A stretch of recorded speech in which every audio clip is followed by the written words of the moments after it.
Hello everyone, welcome to leaders. मेरा नाम है आशीष सिंह और आज हम यूपीपीसीएस 2026 के लिए भारतीय राज्य में संवैधानिक विकास देखेंगे। तो पहला क्वेश्चन हमारे सामने आता है, रेगुलेटिंग एक्ट 1773 के संबंध में निम्नलिखित कथनों पर विचार कीजिए। इसने बंगाल के गवर्नर को बंगाल का गवर्नर जनरल बनाया। दूसरा ऑप्शन है, कलकत्ता में सर्वोच्च न्यायालय की स्थापना का प्रावधान किया। तीसरा ऑप्शन है, मद्रास और बम्बई को बंगाल के अधीन कर दिया। जैसा कि हम जानते हैं कि 1773 का रेगुलेटिंग एक्ट जो था वो कंपनी के शासन को भारत में रेगुलेट करने के लिए लाया गया था। और इस एक्ट के जो प्रमुख प्रावधान थे उसमें बंगाल के गवर्नर को बंगाल का गवर्नर जनरल बनाना, कलकत्ता में सर्वोच्च न्यायालय की स्थापना का प्रावधान करना और मद्रास और बम्बई को बंगाल के अधीन करना, ये तीनों ही शामिल थे। इसलिए इसका आंसर होगा डी। अब इसके बारे में हम यह जान लें कि जो 1773 का एक्ट था उसके तहत जो गवर्नर जनरल का पद था वो मिला था वॉरेन हेस्टिंग्स को। किसको मिला था? वॉरेन हेस्टिंग्स को। उसके अलावा इसी एक्ट के तहत सर्वोच्च न्यायालय की स्थापना की गई थी कलकत्ता में। ये भी हमने देखा इस पॉइंट में, सर्वोच्च न्यायालय। और सर्वोच्च न्यायालय के जो मुख्य न्यायाधीश थे उनका नाम था सर एलिस इम्पे। ठीक है। इस एक्ट के जरिए एक गवर्नर की कार्यकारी परिषद का गठन किया गया था और उस परिषद में 4 सदस्य थे। उन 4 सदस्यों में थे, एक तो गवर्नर जनरल ही थे, उसके अलावा जो 4 सदस्य थे उनमें थे फ्रांसिस, मानसन, क्लेवरिंग और बारवेल। ये चारों नाम आप याद रखें क्योंकि यूपीपीसीएस में डायरेक्ट इस पे से क्वेश्चन पूछा जाता है। अगले सवाल की तरफ बढ़ते हैं। अगला सवाल है, Pitt's India act 1784। Pitt's India act 1784 का मुख्य उद्देश्य था। अब इसका मुख्य उद्देश्य को हम देखें तो इसके बारे में हम पहले कुछ जान लेते हैं कि ये जो एक्ट है ये लॉर्ड पिट के द्वारा, किसके द्वारा? लॉर्ड पिट्स के द्वारा ये लाया गया था और ये उस समय प्रधानमंत्री थे ब्रिटेन के। 1773 एक्ट में जो भी कमियां रह गई थी उन कमियों को दूर करने के लिए ही इस एक्ट को लाया गया था। इस एक्ट का उद्देश्य जो कि सवाल में पूछा गया है वो उद्देश्य जो है वो है कंपनी के राजनीतिक मामलों पर ब्रिटिश नियंत्रण को बढ़ाना। ये नियंत्रण जो है वो करा कैसे गया? ये नियंत्रण करा गया बोर्ड,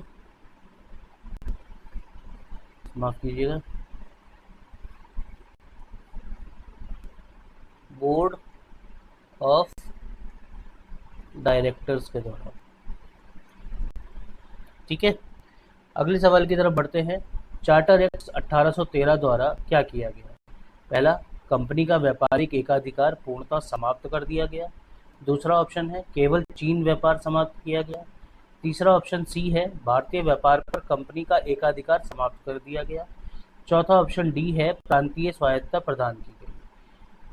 तो इस क्वेश्चन का आंसर है भारतीय व्यापार पर कंपनी का एकाधिकार समाप्त कर दिया गया। तो एकाधिकार समाप्त किया गया, लेकिन चीन और चाय के व्यापार पर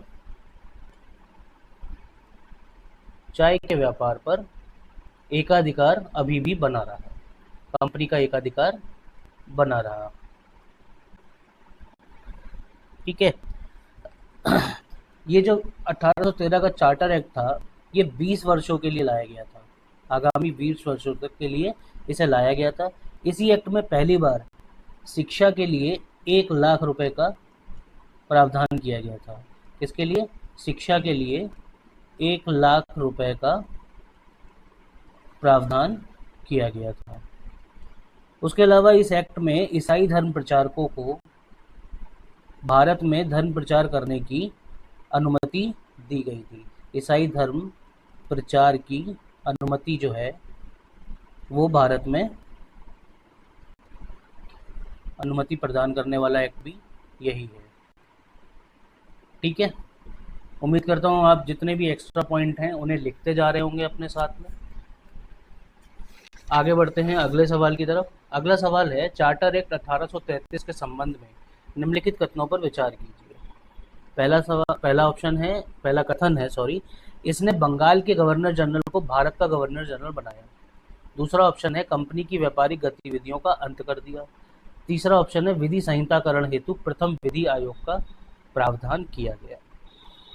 तो अब पहले तो हम चार्टर एक्ट 1833 को समझें, फिर इस सवाल के आंसर जो है हम देने की कोशिश करेंगे। तो पहला जो चार्टर एक्ट 1833 आया, इसने भारत के बंगाल के गवर्नर जनरल को भारत का गवर्नर जनरल बना दिया। ये बिल्कुल सही बात है। और किसको बनाया गया था? विलियम बेंटिक को। ये भारत के पहले गवर्नर जनरल बने थे। प्रथम विधि आयोग जो है, विधि संहिताकरण हेतु प्रथम विधि आयोग का गठन प्रावधान इसी एक्ट के तहत किया गया था। और इस जो विधि आयोग है, इसकी अध्यक्षता की थी लॉर्ड मैकाले को। और इसी विधि आयोग की सिफारिश पे ही हम लोग हमेशा सुनते रहते हैं ना कि आईपीसी, इंडियन पेनल कोड, तो भारतीय दंड संहिता जिसे कहते हैं 1860 में इसी की सिफारिश थी, जिसपे आईपीसी 1860 को लागू किया गया था। विलियम बेंटिक जो है वो बंगाल के गवर्नर जनरल या भारत के गवर्नर जनरल बनने से पूर्व जो थे वो मद्रास के गवर्नर थे। मद्रास के गवर्नर थे, ठीक है।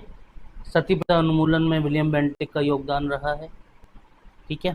अब हम अगले सवाल की तरफ, इस सवाल का देख लेते हैं पहले आंसर क्या होगा। सॉरी, इसमें ये हमने देख लिया, बंगाल के गवर्नर जनरल को भारत का गवर्नर जनरल बनाया गया।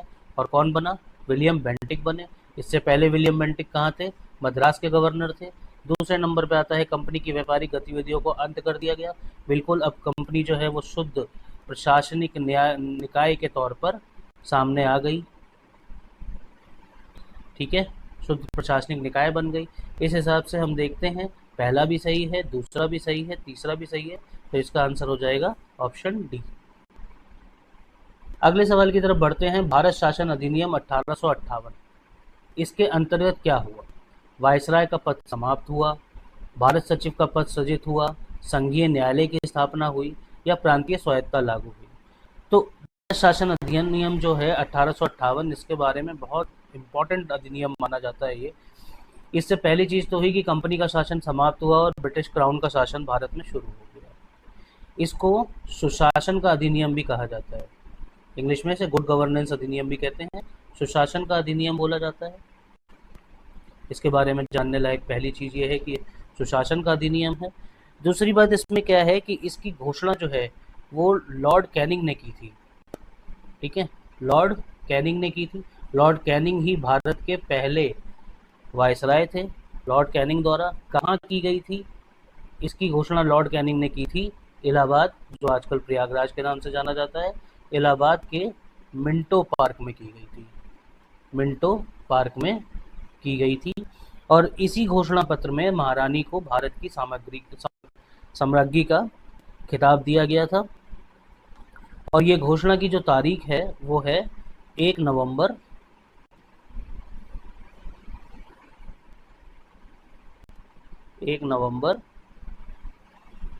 1858, ठीक है।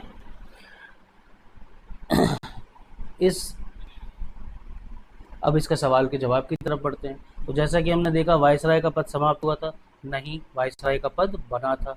भारत सचिव का पद सृजित हुआ था, ये बात इसमें सही है, क्योंकि इस अधिनियम के तहत क्या किया गया था? इस अधिनियम में एक भारत परिषद की स्थापना की गई थी और भारत परिषद में 15 सदस्य थे। और ये सदस्य जो थे वो ब्रिटिश संसद के सदस्य थे, ठीक है। आगे बढ़ते हैं। अगला सवाल आता है, भारतीय परिषद अधिनियम 1861 की विशेषता क्या थी? भारतीय परिषद अधिनियम 1861, जैसे अभी हमने देखा 1858 का अधिनियम आया, उसके 3 साल बाद ही 1861 में एक और अधिनियम आया जिसका नाम दिया गया भारतीय परिषद अधिनियम। इस भारतीय परिषद अधिनियम में विशेषता पूछ रहा है, पहले हम जरा इसके बारे में जानते हैं, फिर इसकी विशेषताओं की बात भी करते हैं। तो इसमें विधि निर्माण में इसमें जो स्पेशल चीज़ थी वो थी विधि निर्माण में विधि निर्माण में भारतीयों की भागीदारी शुरू हुई। और किस किस भारतीयों को बुलाया गया भागीदारी के लिए? पहले थे सर दिनकर राव। दूसरे व्यक्ति थे पटियाला के महाराजा। और तीसरे व्यक्ति थे बनारस के राजा। ये 3 व्यक्ति थे। आप इनको नोट जरूर करते रहें, क्योंकि बिल्कुल गारंटेड सवाल होते हैं ये, और इन सवालों को मैंने तैयार भी किया है लक्ष्मीकांत के थ्रू, और PYQ से भी ये सवाल आए हैं। पहले PYQs में भी आपको ये सवाल मिल जाएंगे। तो भारत परिषद अधिनियम 1861, जिसमें हमें पहली चीज़ जो इम्पोर्टेंट समझ में आती है वो है कि विधि निर्माण में भारतीयों की भागीदारी सुनिश्चित की गई। और वो 3 व्यक्ति जो भारतीयों की भागीदारी जिन्होंने दी वो थी दिनकर राव, पटियाला के महाराजा और बनारस के राजा। उसके अलावा जो है वो इस एक्ट में वायसराय को अध्यादेश जारी करने की शक्ति दी गई। एक और इम्पोर्टेंट चीज़ है जो आपको डायरेक्ट याद रखनी है, अध्यादेश जारी करने की शक्ति इसी एक्ट के थ्रू दी गई, इसी एक्ट के जरिए दी गई। उसके अलावा क्या है, एक्ट के द्वारा 3 नई विधान परिषदें बनाई गई। कौन कौन सी 3 नई विधान परिषद? तो विधान परिषद बनी 3। कौन कौन सी? एक नॉर्थ वेस्ट फ्रंट, ठीक है, या प्रांत जिसे कहा जाए, उत्तर पश्चिमी प्रांत। दूसरी बनी पंजाब की, और तीसरी विधान परिषद बनी बंगाल में। ठीक है, तो अब इसके हम देख लेते हैं कि इस भारत परिषद अधिनियम 1861 की विशेषता। मैंने आपको बताया कि पृथक निर्वाचन, ये तो विशेषता है नहीं इसकी, तो ये गलत है।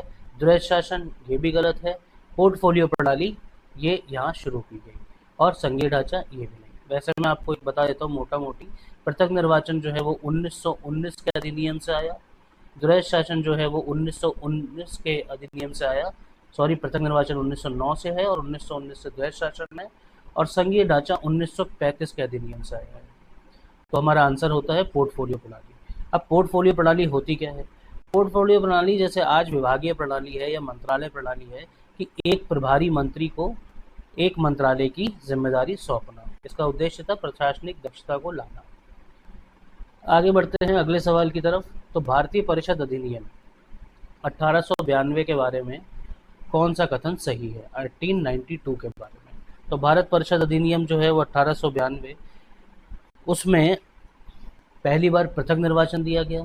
तो पृथक निर्वाचन जो है वो मैंने अभी आपको बताया, ये 1909 में है। पहली बार अप्रत्यक्ष निर्वाचन का तत्व आया, इसके बारे में हम देख सकते हैं। प्रांतीय स्वायत्तता दी गई। प्रांतीय स्वायत्तता जो है वो 1919 के बाद में मिलना शुरू हुई। द्विसदनीयता लागू हुई, ये भी 1919 और 1935 का विशेषता है। तो इसलिए इसका आंसर आता है 1892 के दौरान कौन सा कथन सही है? वो है पहली बार अप्रत्यक्ष निर्वाचन का तत्व आया। इसमें आप हमेशा याद रखिए कि जब भी सवाल ये पूछता है कि भारत में प्रथम बार निर्वाचन कब शुरू हुआ, तो उसका आंसर भी होता है निर्वाचन। अगर अप्रत्यक्ष या प्रत्यक्ष निर्वाचन जैसे शब्द नहीं जोड़े गए और सिर्फ निर्वाचन की बात करी जाती है, तो उसका आंसर होता है 1892 भारतीय परिषद अधिनियम। ठीक है, आगे बढ़ते हैं। अगला सवाल आता है, मुस्लिमों के लिए पृथक निर्वाचन का प्रावधान किस अधिनियम द्वारा किया गया? ये एक बहुत ही इम्पोर्टेंट अधिनियम है और इम्पोर्टेंट सवाल है। 1909 में मार्ले मिंटो सुधार नाम से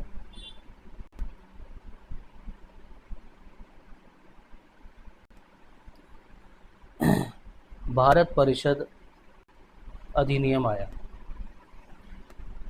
और इस अधिनियम ने मुस्लिमों के लिए पृथक निर्वाचन का प्रावधान किया।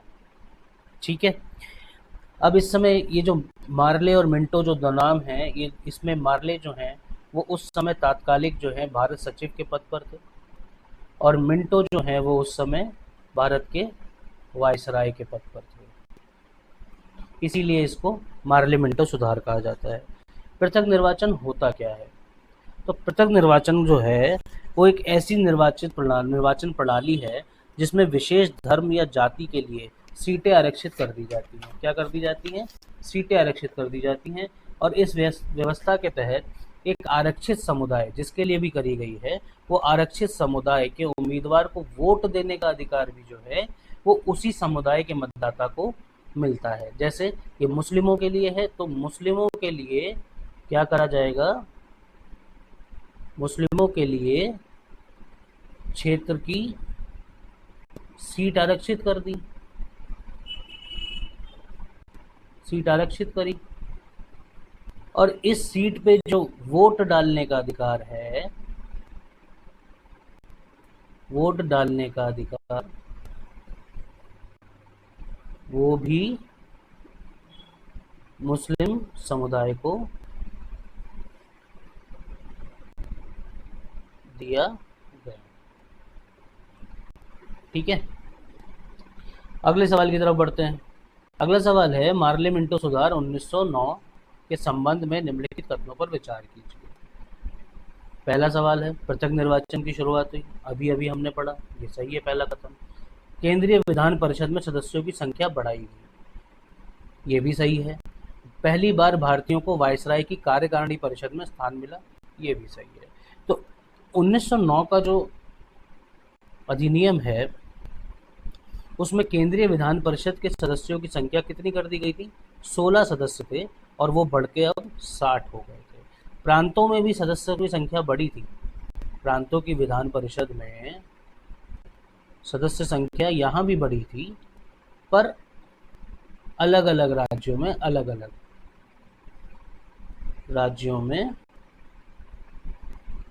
अलग संख्या बढ़ी। हाँ, प्रांतों की विधान परिषद में एक विशेषता थी कि यहाँ पे गैर सरकारी, मतलब जो मनोनीत सदस्य आ रहे थे, जो सरकारी नहीं थे, गैर सरकारी सदस्यों के बहुमत की व्यवस्था की गई थी। केंद्र में ऐसा नहीं था कि बहुमत में जा सकते, पर राज्यों में जा सकते थे। तो इसलिए इस सवाल को हम फिर से देखें, मार्ले मिंटो सुधार 1909 के संबंध में निम्नलिखित कथनों पर विचार करें। तो उसमें है, पृथक निर्वाचन की शुरुआत, सही है। केंद्रीय विधान परिषद में सदस्यों की संख्या बढ़ाई गई, हाँ बढ़ाई गई, 16 से 60 कर दी गई। पहली बार भारतीयों को वायसराय की कार्यकारिणी में परिषद में स्थान मिला, वो सही है। अब इसमें कौन था वो भारतीय जिसको स्थान मिला? तो उस भारतीय का नाम जो था वो था सच्चिदानंद सिन्हा।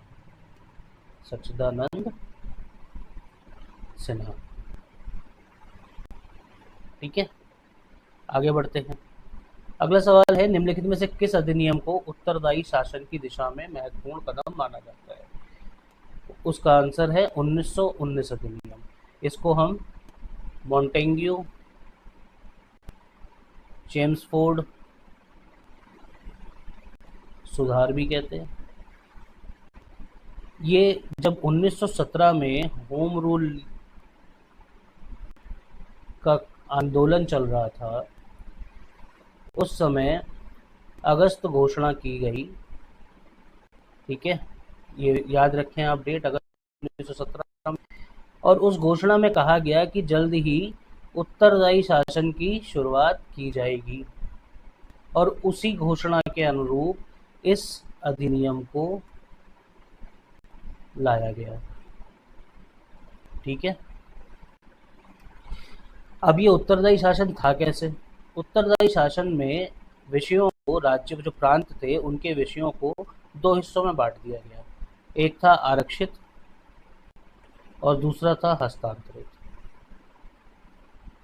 आरक्षित विषय वो थे जो गवर्नर, प्रांत का जो गवर्नर था, गवर्नर लागू करता था, और हस्तांतरित जो था वो प्रभारी मंत्री के द्वारा लागू होते थे। अब इसमें कौन कौन से होते थे? उसमें जो भी बहुत महत्वपूर्ण होते थे, जैसे कानून, वित्त, और यहाँ कौन से होते थे? कम महत्व वाले या सामाजिक महत्व वाले, जैसे कहा जाए शिक्षा, स्वास्थ्य,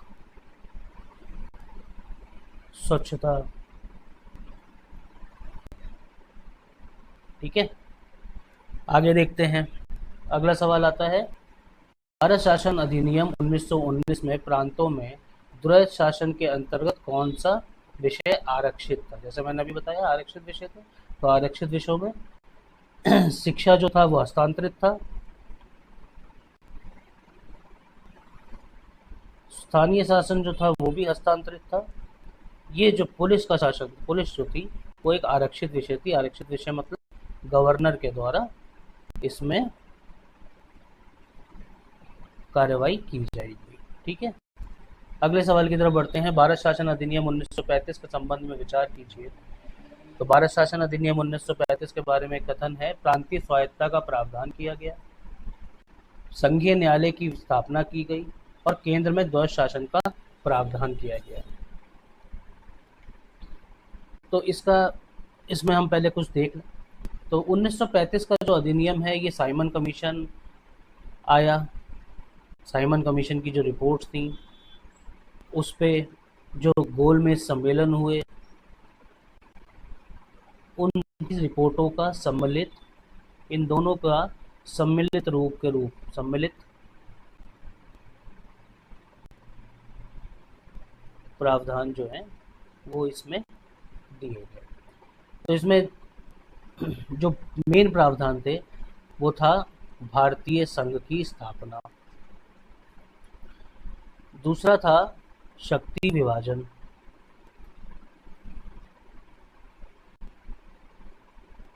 ठीक है, उसके अलावा तीसरा था उसमें अवशिष्ट शक्तियां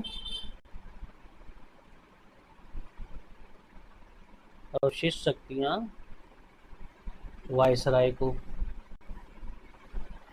और उसके अलावा केंद्र में द्वैध शासन की शुरुआत। द्वैध शासन केंद्र में, और राज्यों में जो द्वैध शासन है वो कब दिया गया था? वो 1919 में दिया था, और 1935 में आके राज्यों का शासन जो द्वैध शासन था, राज्य द्वैध शासन, उसको समाप्त कर दिया गया। तो इसलिए अब इस सवाल को हम देखें, प्रांतीय स्वायत्तता का प्रावधान किया गया, हाँ द्वैध शासन खत्म हो गया, अब स्वायत्त कर दिए गए। दूसरा, संघीय न्यायालय की स्थापना की गई, ये भी सही बात है। केंद्र में द्वैध शासन का प्रावधान किया गया, ये भी सही बात है। इसलिए इसका आंसर क्या होगा? डी। आगे बढ़ते हैं। संविधान सभा की मांग सबसे पहले किसने रखी? तो संविधान सभा की मांग रखने वाले जो सबसे प्रथम व्यक्ति थे वो एम.एन. रॉय थे। व्यक्तिगत रूप में 1934 में एम.एन. रॉय के द्वारा इस मांग को रखा गया था। पार्टी के स्तर पर 1934 में स्वराज पार्टी के द्वारा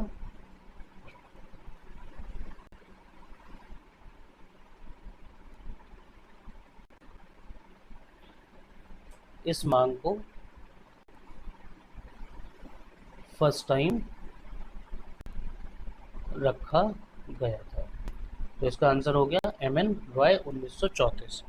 अगले सवाल की तरफ बढ़ते हैं। संविधान सभा का गठन किस योजना के आधार पर हुआ?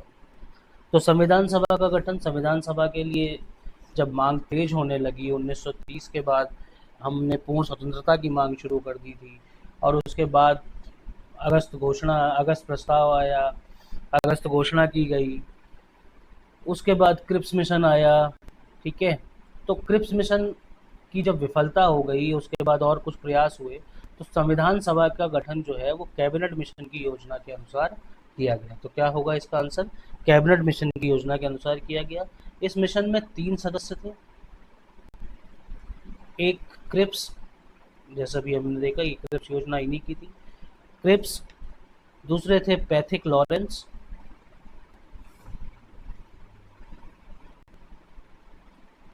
और तीसरे सदस्य का नाम था A.V. अलेक्जेंडर, ठीक है। तो संविधान सभा का गठन किस योजना के आधार पर हुआ है? कैबिनेट मिशन योजना के आधार पर संविधान सभा का गठन किया गया। संविधान सभा की संरचना के संबंध में अगला क्वेश्चन है, संविधान सभा की संरचना के संबंध में निम्नलिखित कथनों पर विचार कीजिए। तो संविधान सभा की संरचना में कुल सदस्यों की संख्या 389, देशी रियासतों के लिए 93 सीटें, और सभी सदस्य प्रत्यक्ष निर्वाचन द्वारा चुने गए थे। इसमें पहला ऑप्शन सही है, देशी रियासतों के लिए 93 सीटें सही है, पर सभी सदस्य प्रत्यक्ष निर्वाचन द्वारा नहीं चुने गए थे। तो कैसे चुने गए थे? अप्रत्यक्ष निर्वाचन था। तो इसलिए इसका आंसर क्या होगा? 1 और 2। अगले सवाल की तरफ बढ़ते हैं। अगला सवाल है, संविधान सभा की बैठक कब हुई थी? एक हाँ, संविधान सभा की प्रथम बैठक कब हुई थी? तो संविधान सभा की प्रथम बैठक जो है उसकी डेट पूछी जा रही है। तो आप लोग राइट डाउन कर लीजिए, 9 दिसंबर 1946 को संविधान सभा की पहली बैठक हुई थी, जिसकी अध्यक्षता जो थी वो अस्थाई अध्यक्ष के रूप में डॉक्टर सच्चिदानंद सिन्हा द्वारा की गई थी। ठीक है, अगले सवाल की तरफ बढ़ते हैं। संविधान सभा के स्थायी अध्यक्ष कौन थे? तो अब जैसा भी अभी हमने देखा कि डॉक्टर सच्चिदानंद सिन्हा जो थे वो अस्थायी अध्यक्ष थे, तो संविधान सभा के स्थायी अध्यक्ष कौन बने? तो संविधान सभा के स्थायी अध्यक्ष डॉक्टर राजेंद्र प्रसाद थे। ठीक है, और राजेंद्र प्रसाद जी जो थे उनको 11 दिसंबर 1946 में संविधान सभा का स्थायी अध्यक्ष बनाया गया। अगले सवाल की तरफ बढ़ते हैं। उद्देश्य प्रस्ताव किसके द्वारा प्रस्तुत किया गया? उद्देश्य प्रस्ताव, जिसे आज हम लोग प्रस्तावना के तौर पर जानते हैं, संविधान की प्रस्तावना, इसको किसके द्वारा प्रस्तुत किया गया? Option A doctor Ambedkar, doctor Sardar Vallabh Bhai Patel, Jawaharlal Nehru या डॉक्टर राजेंद्र प्रसाद। तो इसका आंसर है जवाहरलाल नेहरू। कब किया था? ये 13 दिसंबर को 1946 में प्रस्तुत हुई और आगे चल के 22 जनवरी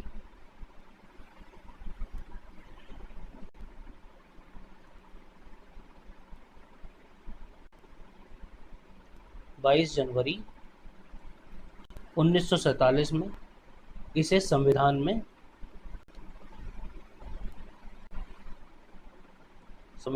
शामिल किया गया। ठीक है, आगे बढ़ते हैं। प्रारूप समिति का गठन कब किया गया? तो प्रारूप समिति, जैसा कि हम जानते हैं, ड्राफ्टिंग कमेटी से इंग्लिश में कहते हैं। प्रारूप समिति का जो गठन है वो 29 अगस्त 1947 को किया गया था। किस तारीख को किया गया था? 29 अगस्त 1947 को किया गया था। इसकी अध्यक्षता डॉक्टर अंबेडकर द्वारा की गई थी, डॉक्टर अंबेडकर द्वारा। इसमें जो सदस्य थे उनके नाम यूपीपीसीएस कई बार पूछ लेता है। तो उसमें सदस्यों का नाम है गोपाल कृष्ण अयंगर, जीके अयंगर से कर सकते हैं आप। उसके अलावा हैं अल्लादी कृष्ण स्वामी अय्यर, के एम मुंशी,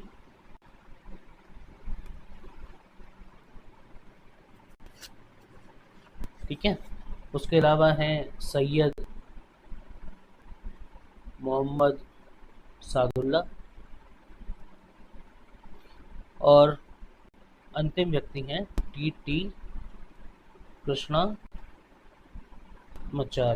कृष्णामचारी। अब यहाँ पे ना ये दो बड़े इम्पोर्टेंट हैं, ये बाद में जोड़े गए थे। इनसे पहले यहाँ पे बीएल मित्र थे जो स्वास्थ्य कारणों से अलग हो गए। तो जब ये बीएल मित्र हट गए तो उनकी जगह सैयद मोहम्मद सादुल्ला आ गए और टी कृष्णमचारी जो थे वो डीपी खेतान इनके स्थान पर आए थे। ये इनकी मृत्यु हो गई थी। तो ये सवाल भी यूपीपीसीएस पूछ चुका है कि किस प्रारूप समिति के किस सदस्य की मृत्यु हो गई थी। एक बार उसने पूछा है कि प्रारूप समिति में डीपी खेतान के स्थान पर कौन आया था। एक बार वो स्वास्थ्य कारणों से पूछ चुका है कि कौन बाहर हो गया था। एक बार पूछ चुका है कि सैयद मोहम्मद सादुल्ला किसके स्थान पर आए थे। तो ये किसके स्थान पर आए थे ये भी आपको ध्यान रखने की ज़रूरत है, और उस स्थान पे आने का कारण क्या रहा वो भी आपको ध्यान रखना है। अगले सवाल की तरफ बढ़ते हैं। प्रारूप समिति के संबंध में निम्नलिखित कथनों पर विचार कीजिए। इसके अध्यक्ष डॉक्टर BR अम्बेडकर थे, जैसा कि अभी हमने पढ़ा कि ये थे। इसका गठन 29 अगस्त 1947 को हुआ था, ये भी सही है। डॉक्टर BN राव इसके सदस्य थे, तो ये जो है ये गलत है। BN राव इसके सदस्य नहीं थे, BN राव संविधान सभा के सलाहकार थे। संविधान सभा के सलाहकार थे। तो अब हम समझ सकते हैं कि फिर इसमें आंसर क्या हुआ। इसका ऑप्शन आएगा ऑप्शन ए, केवल एक और केवल दो। अगले सवाल की तरफ बढ़ते हैं। संविधान सभा की संचालन समिति, संविधान सभा की संचालन समिति के अध्यक्ष कौन थे। देखिए, संविधान जब सभा चल रही थी तो उसमें कई सारी समितियां बनी हुई थी, जैसे अभी हमने पढ़ा प्रारूप समिति, संचालन समिति, संघीय शक्ति समिति, प्रांतीय संविधान समिति। तो ऐसे ही यहाँ पर एक समिति है संचालन समिति, और इसकी अध्यक्षता जो थी वो डॉक्टर राजेंद्र प्रसाद के द्वारा की गई। ठीक है। अगला सवाल आता है, संविधान सभा के संवैधानिक सलाहकार कौन थे। अभी अभी हमने बात करी कि संविधान सभा के संवैधानिक सलाहकार जो थे वो श्री बी.एन. राव जी थे। कौन थे? श्री बी.एन. राव थे। अगला सवाल आता है, राष्ट्रीय ध्वज को संविधान सभा ने कब अपनाया। तो राष्ट्रीय ध्वज को संविधान सभा के द्वारा कब अपनाया गया, तो वो तारीख है 22 जुलाई 1947। अब राष्ट्रीय ध्वज के बारे में हमें कुछ चीज़ें जाननी चाहिए, और उसमें है सबसे पहली बात कि इसका निर्माण जो था, इसको तैयार करने का काम जो था वो पिंगाली वेंकैया के द्वारा किया गया। किसके द्वारा की गई? पिंगाली वेंकैया के द्वारा किया गया। जो राष्ट्रीय ध्वज का अनुपात है वो 3:2 का होता है। ठीक है। इसका जो चक्र है, ये पूछा भी गया है, चक्र का रंग जो है वो गहरा नीला है, काला दिखता है पर वो एक्चुअली में रंग जो है उसका वास्तविक रंग वो गहरा नीला है। इस चक्र में 24 तीलियां हैं।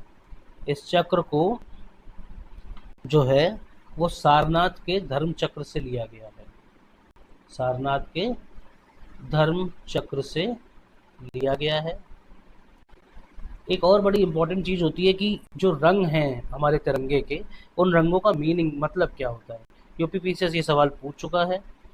केसरिया जो है वो आपको साहस और शक्ति का प्रतीक है। केसरिया साहस और शक्ति का प्रतीक है। सफ़ेद रंग जो है वो आपका शांति, सत्य और पवित्रता का प्रतीक है। और हरा रंग जो है वो सुख, समृद्धि और हरियाली का प्रतीक है। और चक्र जो है ये 24 घंटे निरंतर प्रगति का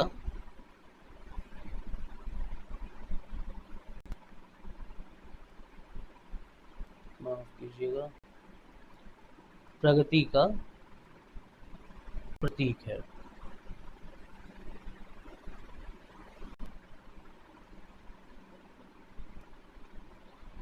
आगे बढ़ते हैं। संविधान सभा के संबंध में निम्नलिखित कथनों पर विचार कीजिए। संविधान निर्माण में लगभग 2 वर्ष 11 माह 18 दिन लगे। संविधान सभा ने राष्ट्रीय ध्वज को अपनाया। संविधान सभा ने केंद्रीय विधायिका के रूप में भी कार्य किया। तो ये तीनों ही चीज़ें जो है संविधान निर्माण के में लगभग 2 वर्ष 11 माह 18 दिन लगे, ये बिल्कुल सही बात है। संविधान सभा ने राष्ट्रीय ध्वज अपनाया, ये भी बिल्कुल सही बात है। अभी हमने तारीख पढ़ी हमने कि संविधान सभा के द्वारा 22 जुलाई 1947 को राष्ट्रीय ध्वज को अपनाया गया था। और संविधान सभा ने केंद्रीय विधायिका के रूप में भी कार्य किया, ये भी सही बात है। तो इसलिए इसका आंसर हो जाएगा ऑप्शन डी।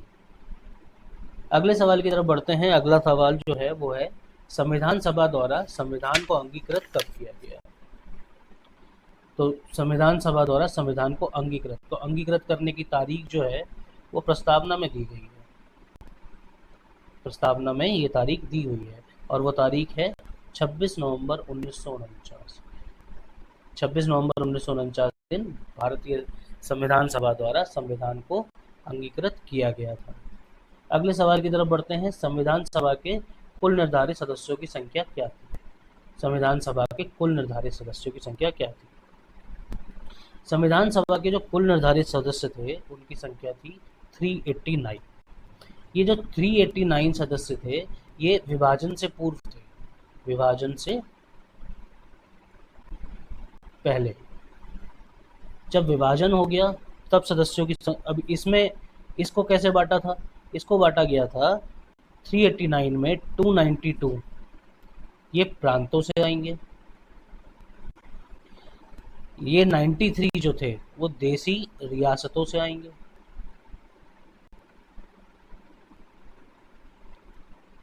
और 4 जो थे वो मुख्य आयुक्त के जो प्रांत थे वहां से।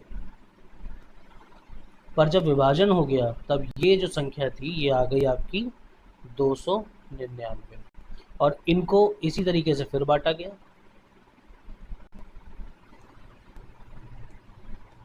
अब जो बांटा गया वो बांटा गया 299। ठीक है, यहाँ पे ना एक बहुत इंपॉर्टेंट चीज़ है कि उत्तर प्रदेश से, यूपी से संविधान सभा में महिला सदस्य,